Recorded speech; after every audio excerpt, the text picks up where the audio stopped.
السلام عليكم. عارفين شنو هي اصعب وظيفه في العالم واللي ما كتخلصش عليها؟ امومه.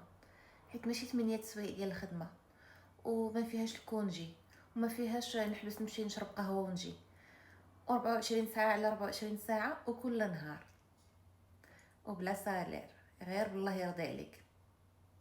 اليوم عيد الام، ولكن واش بصح كنعرفوا نقدروا هاد الكلمه؟ الام اللي كتفيق قبل من كل شيء وتنعس من موراهم، اللي كتعرف كل شيء، فين تقاشر، فين الهموم، فين كتكتبي الاحلام ديالك. الام اللي كتضحك باش ما يبانوش الدموع، وكتصبر باش الدار تبقى عامره بالحنان. وما تنساوش راه كاينه حتى الام اللي وسط منا وساكته حيت ولادها ما سولوش فيها، واللي كتربي بلا ما تولد، واللي فقدات وليدها ولكن باقي كتعطي الحنان للعالم.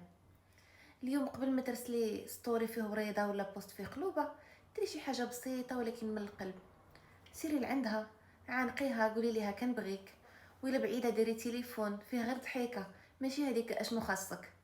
وحتى الا ما بقاتش الله يرحمها، ادعي ليها حيت الام كتبقى في القلب حتى ملي كتمشي.